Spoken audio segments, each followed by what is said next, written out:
أعوذ بالله من الشيطان الرجيم بسم الله الرحمن الرحيم الحمد لله وكفى والصلاة والسلام على رسولنا المصطفى وعلى آله وصحبه الشرفاء اللهم صل على محمد وعلى آل محمد كما صليت على إبراهيم وعلى آل إبراهيم إنك حميد مجيد اللهم بارك على محمد وعلى آل محمد كما باركت على إبراهيم وعلى آل إبراهيم إنك حميد مجيد رب اشرح لي صدري ويسر لي أمري واحلل عقدة من لساني يفقهوا قولي اللهم اجعل أملي صالحا ولوجهك خالصا ولا تجعل فيه نصيبا لأحد من خلقك يا رب العالمين ثم أما بعد Falëndrime dhe lavdratat I takojnë Allahu Gjelle Gjelaluhu, salatet, selamet qofshin mbi pejgamberin sallallahu alaihi wasallam, mbi familjen e tij, shokët e tij dhe gjithë muslimanët që pasojnë udhëzimin e tyre deri ditën e gjykimit. Allahumma amin. Ligjëratën e kaluar folëm për tre bazat e lumturisë. Ato ishin falënderimi ndaj begative, durimi në sprova dhe kërkimi faljes kur bëjmë mëkat Allah subhanahu wa taala, tha Ibn Qayyimi wa hadhihi thalatha unwanu saada. Dhe këto trija janë definicioni apo titulli I lumturisë. Kush do me qenë I lumtur, le të kapet fort për këto tre cilësi. Duke folë në detale për çështjen e falënderimit, për çështjen e durimit dhe për çështjen e kërkimit të faljes në rast të mëkateve. Sonte do ta përmendim një hadith të pejgamberit sallallahu alaihi wasallam në mënyrë përkujtuese për veten dhe për juve, hadith I cili flet për të kundërtën e lumturisë. Hadith I cili flet për të kundërtën e lumturisë. Në këtë hadith pejgamberi sallallahu alaihi wasallam I përmend tre gjëra që janë shkatruese për njeriu. Domethënë që e bëjnë me qenë I zhgënjyer, I shkatruar, I lodhur, I raskapitur në këtë botë para botës tjetër.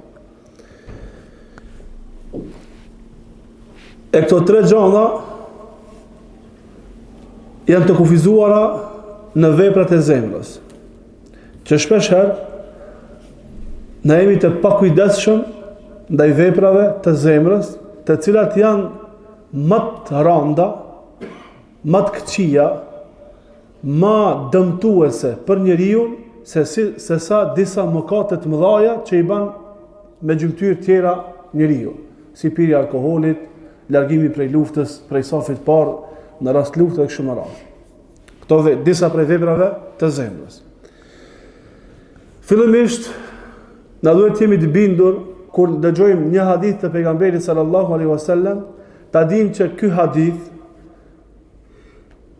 është shpallje nga ana e Allahut nëpërmjet gjuhës së pejgamberit sallallahu alaihi wasallam. Wala yantiqu anil hawa in huwa illa wahyu yuha. Ai nuk flet nga hamendja, mirë po shpallje nga ana e Allahut subhanahu wa taala.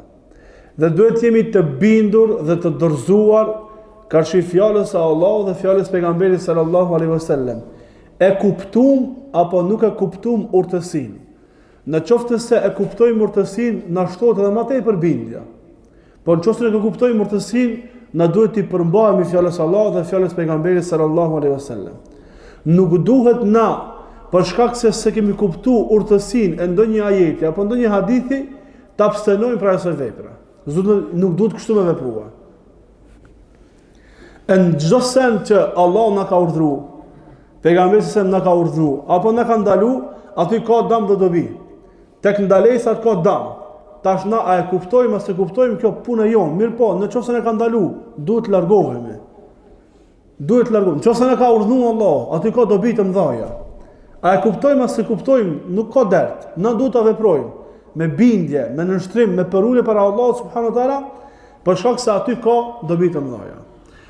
Këto hadithe që I përmend pejgamberi sallallahu alaihi wasallam, këtë rast këtë hadith, I cili është I shkurtër, që ka thënë Imam Tabarani dhe Bejhakiu nga Abdullah ibn Amir radhiyallahu anhu, janë tre gjëra që praktikisht kush I ka pas tek vetja e tij ose kush I ka tek vetja e tij e ka kuptuar praktikisht. Po dikush nuk I ka. Dikan Allahu e ka rujt për këto tre cilësive shkatruese, le ta dihet që ka dëm të madh te këto tre cilësi. Tha pejgamberi sallallahu alaihi wasallam, Thalathun muhlikatun. Janë tre gjana shkatruese. Janë 3 gjana shkatruese. Shuhun muta, wa hawa muttabi'un, wa ijabu al-mar'i bi nafsihi. Au kama qala an-nabi sallallahu alaihi wasallam. 3 gjana janë shkatruese.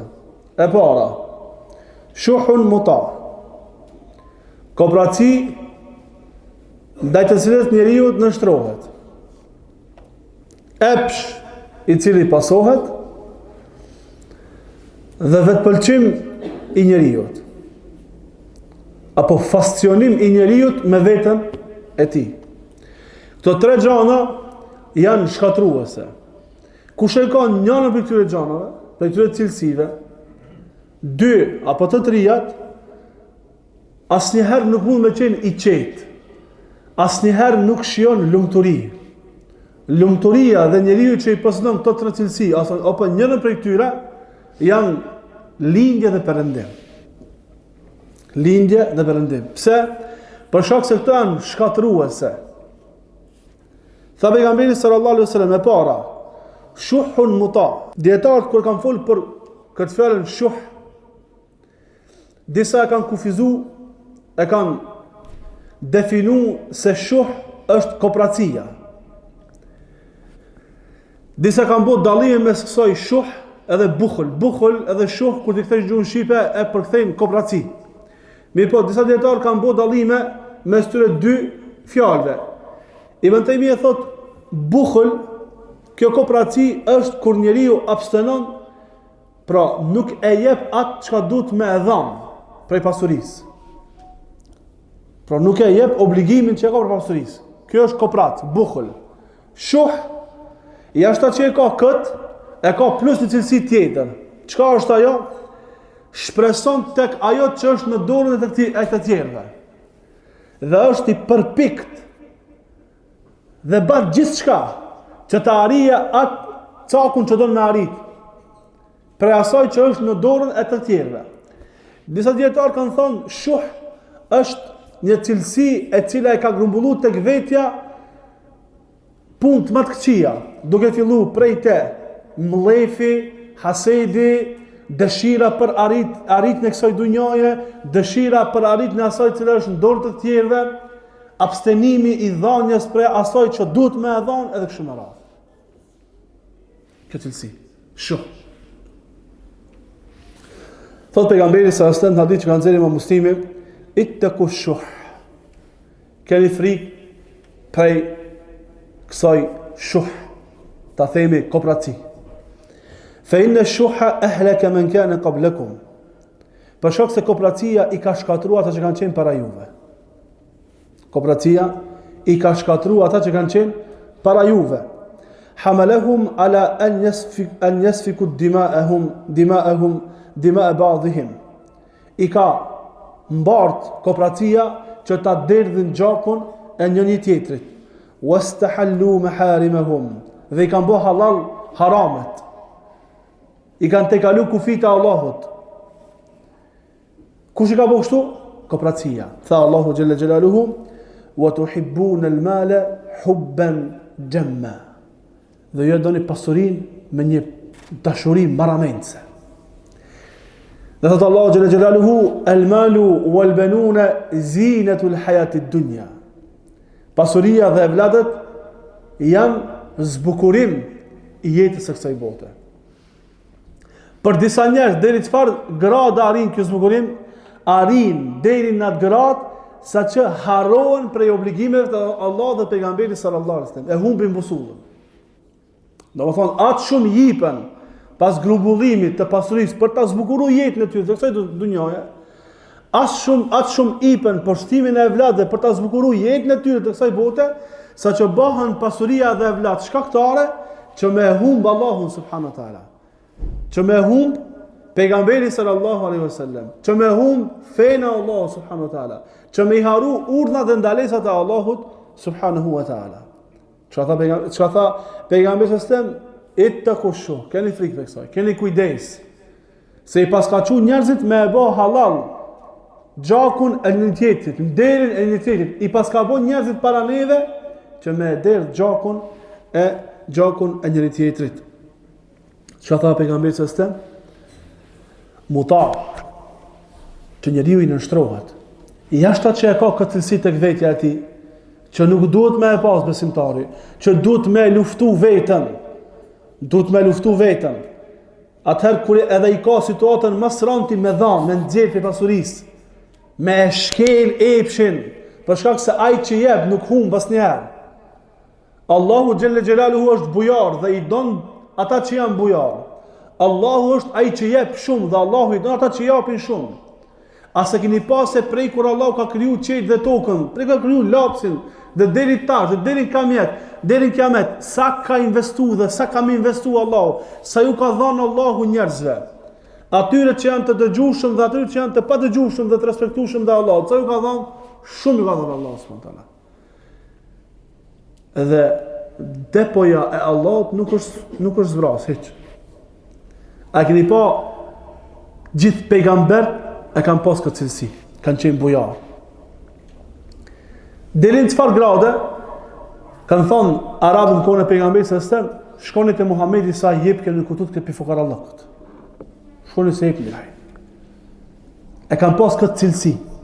Pejgambert e Allah subhanahu wa taala. Muta, tash ekziston kooperacia. Jashtë kësaj që ekziston kooperacia, muta, njeriu i nështrohet dhe i dorëzohet kooperacisë vet.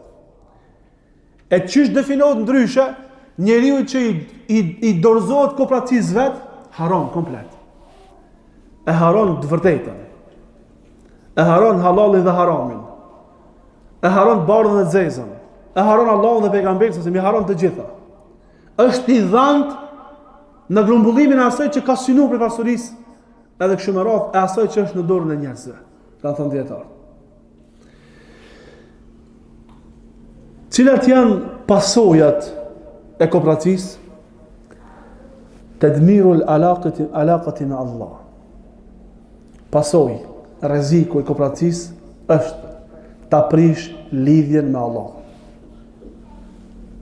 Ta prish lidhjen me Allah subhanahu wa taala. Si kooperacia e bën njeriu që mos të realizon urdhnat e Allahut subhanahu wa taala. Kooperacia e bën njeriu që të jetë i pa dëgjueshëm dhe i pa respektueshëm ndaj Allahut dhe pejgamberit sallallahu alaihi wasallam. Ifsadul alaqati al-ijtimaiyyah. Kooperacia dëban me i prish raportet me njerëzit. Kooperacia dëban me i prish raportet shoqërore. Kooperacia dëban me çdo herë me qenë anësh. Për shkak se friksohesh, mos po përzihesh me njerëz e po të marrin me veti prej asaj çka dush me dhënë. E çka të bën? I prish raportet me njerëzit. Dhe qohet njeriu që është kooperac prej njerëzve. Thot halakun nafsi. E para dhe e treta, shumë të rrezikshme. E dyta e keqe, shumë e keqe. Ama e para dhe e treta shumë të rrezikshme. E para, prishja raportet me Allahun, kjo është rrezikshme. Nëse njeriu i prish raportet me Allahun, s'ka lumturi në këtë botë. E përmendëm edhe ligjëratën e kaluar, se ai që don me qenë i lumtur, do me pas raportin e mirë me Allahun xhelel xhelaluhu. E përmendëm falënderimin, durimin edhe istigfarin. Po të gjitha këto, me një definicion mundemi me thonë, ai që don me qenë i lumtur në këtë botë, le të jetë i dëgjueshëm dhe respektueshëm ndaj Allahut dhe pejgamberit sallallahu alajhi wasallam. Çka? E ai i cili është i pa dëgjueshëm dhe i pa respektueshëm ndaj Allahut, apo ai i cili ka prish raportin me Allahun, është i shkatruar në këtë botë para se të dalë në botën tjetër. Edhe e treta, cila që ka rreziku i tretës, shkatrimi i vetes. E prish veten e prish. Kooperaci kur nuk bëhet rahat. Kur nuk është rahat. Ai që ka në vetën e tij kooperaci dhe këtë cilësi të tepruar të kooperacisë shoh, s'bëhet asnjë rahat. Për shkak se asnjëherë nuk është i kënaqur me gjendjen e cilën është. Çdo herë këshir me shtue dhe nga ana tjetër s'don me dhënë hiç. E shkatron vetën e tij. Thot Ibn Rajabi në Jami' al-Ulum wal-Hikam, ash-shuhu ashaddu min al-bukhli. Kjo fjala shuh është thot gjendje më e rëndë se sa thjesht kooperacia. Për shkak se kjo është kooperaci me kujdesje. Kooperaci me marrje të sebeve për kooperaci. Se ka mundësi me qenë kooperac, që cilësi e ka kooperacin, lufton veten, ama e ka këtë cilësi. E kjo shuh çka është kooperaci të i marrë sebepet me qenë kooperac. Kjo është gjendje dhe me radhë. Allahu na rujt, edhe Allahu na paso zemrat tona prej kësaj nëse e kemi, ose prej hisës së kësaj nëse kemi në zemrat tona. Thotë Ibn Taymi në Majmu' Fatawa, "Ash-shuh huwa al-hirsu ala ma fi aydi an-nas." Shuh është vigjilencë, kujdesje për përfitimin e asaj e cila është në dorën e njerëzve. Dikush ka pasuri, ka kerr, ka shtëpi, ka ta me amar. Ta bëj për veti, ta bëj. Ani pse është aty ta bëj për veti. Kjo është shuh. Kurse al-bukhl huwa al-imtina'u amma fi yadihi. Kurse kooperacia e thjesht është me u ndal apo mos me dhon atë që e ke në dorën ti. Atë që e ke ti në dorë mos me dhon. Kjo është kooperacia. Qysh me luftu kooperaci? Kanë thënë dietarët, duke e ushtru veten në bujari, e ushtron veten. Trening, ushtrime. Çfarë ushtrime? Zdo me dhon i nxjerr jep pasuri. Jep prej asaj që të ka dhënë Allahu subhanahu wa taala. E lut Allahun xhalla xhelaluhu. E lut Allahun subhanahu wa taala. Për shkak se kjo është vepër e zemrës. Me qenë vepër e gjymtyrëve, edhe prej të këqijave të mëdha, shumë më lehtë ndoshta është me e blloku veten tënde. Shumë më lehtë është me e pengu veten tënde. I avnon disa kufi vetes edhe i përmbahet. Ama kjo është vepër e zemrës. Tu s'ki qysh me e lidh veten. Tu s'ki pranga me e lidh. Jashta prangave të sinqeritetit. Jashta prangave të mbështetjes tek Allahu. Jashta prangave të shpresës tek Allahu. Jashta prangave të qenë i kënaqur me caktimin e Allahut. Këto pranga. E këto pranga janë kuptimore. Me këto do të me lidh njeriu veten. E këto nuk mundet me e bë njeriu me veten e vet, jashta se me dua të madhe, për ulje të madhe ka shi Allahu subhanahu wa taala dhe me lutje ndaj Allahut subhanahu wa taala. E dyta, al-hawa al-muttaba', epshi i cili pasohet. Shkatrim. Njerëzit më të pakënaqur, njerëzit më të zhgënjur, njerëzit më të raskapitur në aspektin shpirtëror, ndasht edhe në aspektin trupor, material, janë ata të cilët janë të dhënën pas epshit. Njerëzit me vullnet më të lartë janë takbalit. Ata që janë të dëgjueshëm dhe respektueshëm ndaj Allahut. Ata që janë të kujdesshëm ndaj harameve. Janë njerëzit me trup më të fortë, trup fizikën e kanë më të fortë. Vullnetin e kanë më të lartë. Ambicit e kanë më të larta. Punën e kanë më të madhe. Kurse njerëz më të raskapitur janë edhe në aspektin shpirtëror, edhe në aspektin trupor, janë ata që janë dhënë pas epsheve. Allah thënë në Kur'an, "Alam tara ila alladhi ittakhadha ilahahu hawahu fa adallahu." A e keni pa të cili e ka marrë Zotin, e ka marrë epshin e vet për Zot. Çush e merr njeriu epshin e vet për Zot? Çka ti thotë epshin e ba? Hajde dalmi, hajde hym. Ai ham, ai pim. Ai shikojmë, ai ndalim. Çka ti thot vetë vet ba? Çka tham ligjratën e kaluar? Njeriu i që do të qenë i lumtur këtë botë, jeton me pranga, i prangosur është. Sun ban ti çka do. Kush vepron kështu është i lumtur. E kush është i shkatruar? Ai i cili i ka hek prangat dhe s'ka kufi, i ka kalu krejt kufit, i ka thy krejt kufit, për ta është krejt rafsh. Çka do në me ban? Kush vepron kështu? Duke mendu se është duke po synim kratësin, a i shkatërohat. Njerëzit pse shikojnë haram? Njerëzit shikojnë haram që mu knaq. Të menu që me shikimin haram ka mu knaq. Lirot, knaqët. Pse pinë alkohol? Për mu knaq. Pse bëjnë zina njerëzit? Për mu knaq. Mu knaq. Edhe krejt haramet i bëjnë njerëzit për mu knaq. Në fakt, veprimi harameve të kato mbjell pa knatësi, jo knatësi. Ama lumë për atë i cili e ka kuptu këtë realitet. Ka shumë për njerëzit që e kanë përjetu gjahiljetin, i kanë përjetu këto punë të këqija dhe kanë kuptu praktikisht këtë fjallën e Allahut që dikush e di vetëm teori. Dikush e ka shiju itësinën e gjunahit. Dikush e bën një mëkat dhe pasojnë atij mëkat e ka sot e sot, ndoshta ka u para 10 vjet, ndoshta para 50 vjet ka vao. Allah mëkati rin kryej.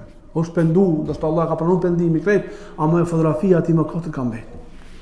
Për shkak që thajmë kaimi, për shkak se mëkatet, pasimi i epshit. E pasimi i epshit është veprimi i mëkateve. Veprimi shembulli i atij i cili vepron mëkate dhe nuk e ndal vetën e vet, nuk e prangos vetën e vet, nuk e lidh vetën e vet. E për me lidhur me shiullësinë, e ky nuk e lidh vetën e vet, shembulli i këtij është sikur shembulli i atij i cili konsumon helmin. Konsumimi i helmit është kufër, s'është vetvrasje. Është kufër. Njeriu i cili konsumon helmin për me bëu vetvrasje, në moment që e pin helmin dhe ai shkon në lukthin e tij, në këto çaste njeriu i bë pishman, pendohet, astaghfirullah çka bën, ai pendohet Allahut sinqerisht. Allahu ja pranon pendimin, sinqerisht. Ama helmi e bën punën e vet apo? Helmi ose ta prish lukthin, ose ndonjë organ tjetër të trupit, ose të myt me një herë, ose të le pasoja për ta njëjtën. Edhe mëkatet janë të njëjta. Ti thu, po kur xhamë subhane, pse jam të këshin haram? Rrjetet sociale, TikTok, Facebook, Instagram, jam të këshin haram në rrugë, jam të fol haram, jam të prek haram, jam të mendu haram, jam të bon ndonjë haram prej harameve. Su më dulëm brinë dhe vëllai njëjtë jam. Edhe dje edhe sot i njëjtë jam. Nuk e i njëjtë. Nuk e i njëjtë. Gjendja jonë në mëkatet është gjendje kolapsi. Gjendja jonë në mëkatet është gjendje e kancerit me metastaz. Kur lëshon kanceri metastaz prej dhimbtave të mëdha, njeriu nuk nin më dhimbta. Dhimbta të mëdha ka. I mpihet më komplet trupi. Kur njeriu e thën krahun prej dhimbtave të mëdha, nuk e nin dhimbtën. Pas një periudhë nis me nin prej a nuk e nin dhimbtën se s'ka dhimbta. Jo. Ka atë shumë dhimbtë që se nin dhimbtën. Edhe mëkatet tona janë atë shumë të mëdha, atë shumë mëkate ka, saqë na nuk e vërejmë pasojën e këtyre mëkateve. E gjërat e para, një gjuna e ka bërë, 2 gjuna ka thonë, për çka gjuna, pasojën e kam çtash. Filan gjunajnë. Muhammed ibn Sirin ka bankrotu. Ka qenë i pasur shumë, pasuni ka pas shumë. Një ditë për ditë ka bankrotu komplet. Ka thonë, e di pse kom bankrotu. Bankrotin e di pse e kam. Pse? Ka thonë për shkak se e kom nënçmu njonin pazar para 40 vjetëve. E kom nënçmu njonin pazar para 40 vjetëve. Na nuk e dim pse kemi shumë probleme, se nuk e dim për cilë gjuna na kanë ardhur.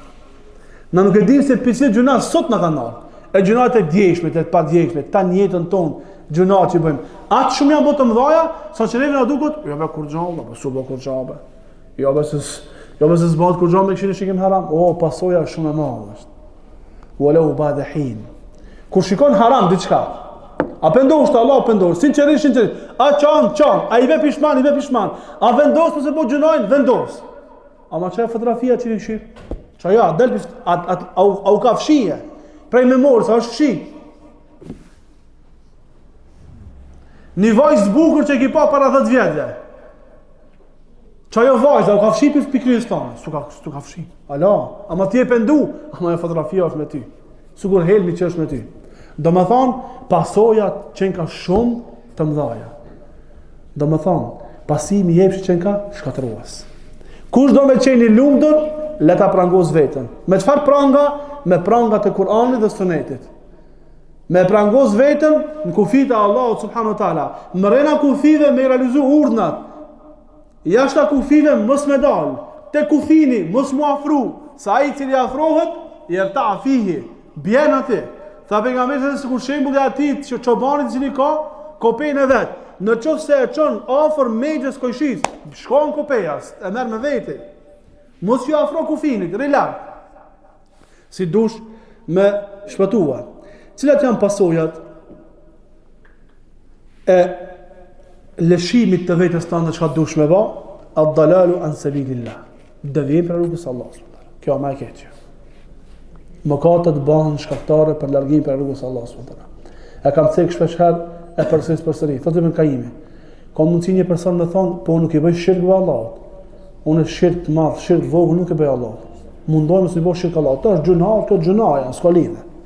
Thotë ai i cili është i vazhdueshëm në gjuna. Kush është i vazhdueshëm në gjuna? I vazhdueshëm në mëkate është ai person i cili e bën mëkatin me përgatitje.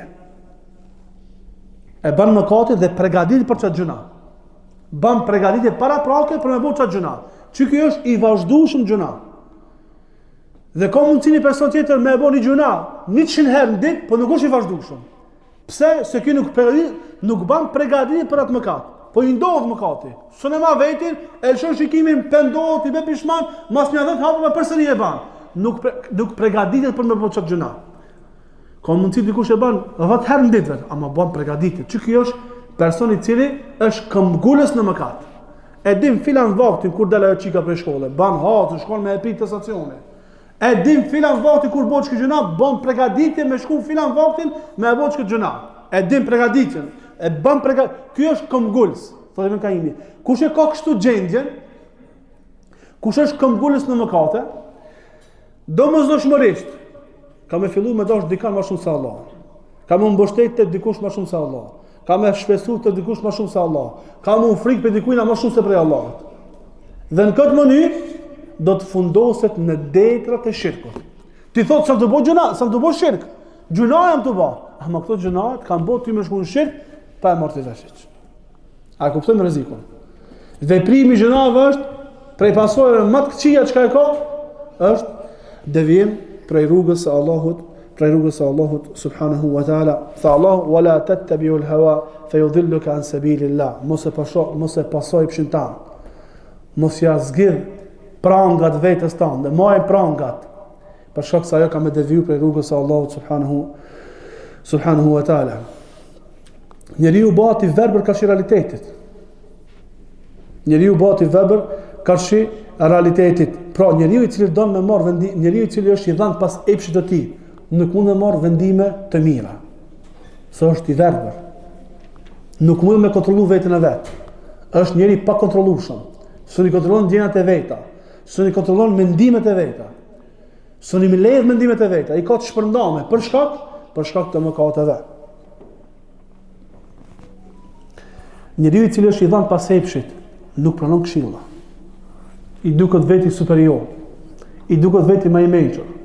Vendos një pengesë mes tij dhe këshillave të njerëzve.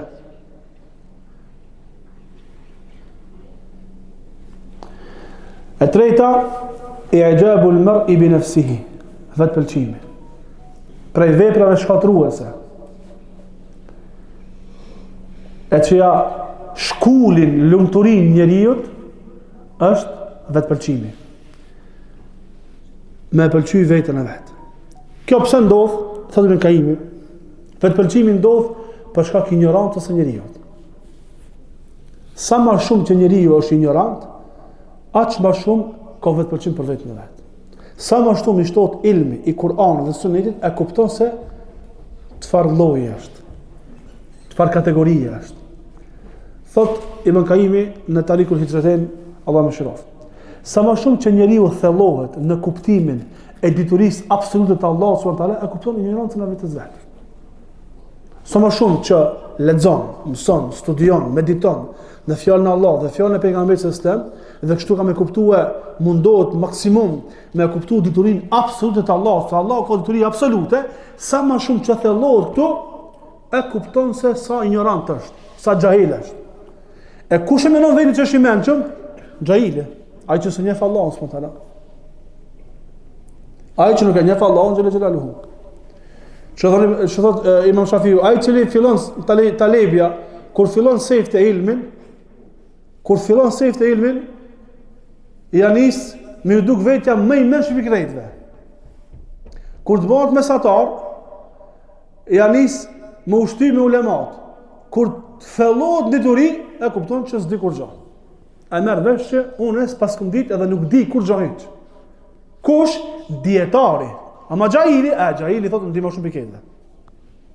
Sa më shumë që njeriu thellohet në diturinë e Allahut, e kupton sa ignorant është. Sa më shumë që njeriu thellohet në plot fuqishmërinë e Allahut, e kupton dobësinë e vetes vet. Kush bëhet më kryelarti? Ai që i pëlqen veten e vet. Mendon që është më i fortë. Kamri kulmi kamria. Pse? Se nuk e njeh Allahun xhallahu xhallahu. E kur nuk e njeh Allahun, çka tha Allahu? Allahu bën që ata me harru veten e vet. Kur njeriu nuk e njeh Allahun, Allahu bën që ti me harru veten tënde.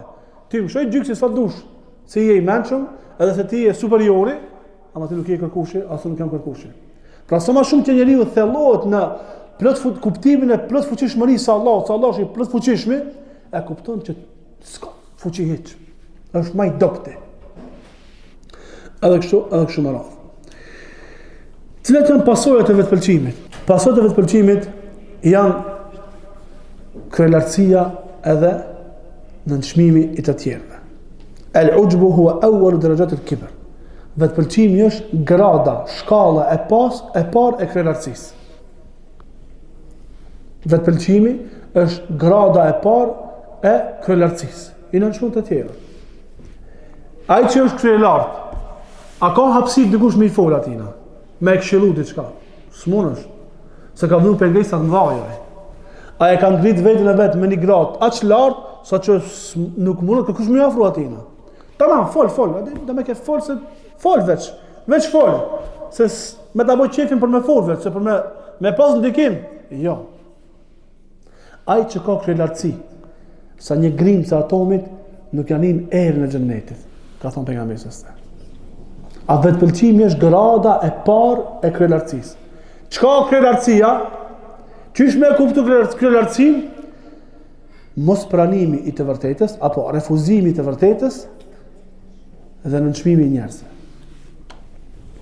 Dve ajeti, dve hadithi refuzon. E di unë. Allahi, pejgamberi s.a.s. ka thonë. Kur të thoja Allahu dhe pejgamberi s.a.s. u kry puna. S'ka vend tash për muhabet. Ma kana li mu'minin wala mu'minatin idha qada Allahu wa rasuluhu ay yakun lahumul khiyaratu min amrihim. Nuk i takon besimtarit dhe besimtares që në diçka që ka vendosur Allahu, ata të kenë hapësirë të zgjedhjes në çështjen e tyre. A kemi thënë disa, nësi besimtar, rob të Allahut, na kemi drejt me pyet, s'kena drejt me zgjedh. Si dush me qenë robi i Allahut, dush veç me ndëgjuar dhe me respektu, kur çdo tjetër. Edhe me pyet çka kit pa qartë. Ama kur të bëhet e qartë, nuk e ki luksin ti tash mos më ndëgjua. E në qoftë se nuk ndëgjon dhe nuk respekton, atëherë 50% robi i Allahut del robi vetes tande, robi dikujna. Robi dikuj që më qenë, edhe ti edhe unë. Mos mendoni një prej neve që largohemi prej cilësisë robi i Allahut, edhe tash jemi të lirë. Largohesh prej cilësisë robi i Allahut, bësh robi i shejtanit, bësh robi i epshit tan, robi pasurisë tande, robi pronarit tan, robi punëtorit tan, rob bash. Ti je rob në këtë dunja. Cilësia të qenë të rob nuk largohet asnjëherë, vetë çfarë robi kemë qenë. E me qenë se jemi kështu, të le bëmë rob të Allahut subhanahu wa taala. Le të jemi të dëgjueshëm dhe respektueshëm ndaj Allahut subhanahu wa taala. Ighlaqu babit tatawwuri. Prej pasojave të vetpëlqimit është me mshel derën e përparimit. Jam mshel derën vetes për me përparu. S'përparon. Jetë ngelafsh. Pse? Se ti vetë je superior. Ti je më i mençmi. Ti je më i fortë. Ti je më i dishmi. Ti je. E kur ta dish vetin kështu, s'van diçka më tepër. Je ç'o ti je. Nuk ja jep hapësirën me komuniku me njerëzit që me ecë përpara, me përparua. E kim shel, pse e kim shel? Kry kjo punë, se ti je superior, Allah na ruaj. Rrezik tjetër, at-ta'arrud li ghadabillahi subhanahu wa ta'ala. Paraqitja karshi hidhrimit Allahut subhanahu wa ta'ala. Pra ai cili vetë pëlqen, ai cili ka vetë pëlqim tek vetja e tij, ai cili është kryelart. Allahu më ta është i dhruar, nuk është i kënaqur. E kur Allah është i dhruar me dikan, a ka mundësi më kënaqë? S'ka mundësi më kënaqë.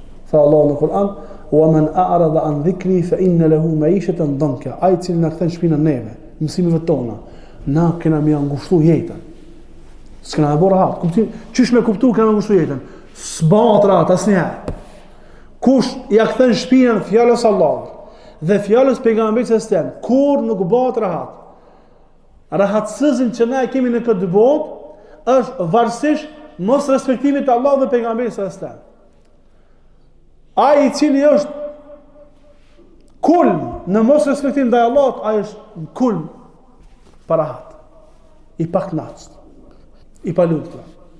Çdo diçka e mundon. Lutem Allahun që Allah të falë mëkatet tona. Wa subhanakallahumma wa bihamdika, ashhadu an la ilaha illa anta, astaghfiruka wa atubu ilaik.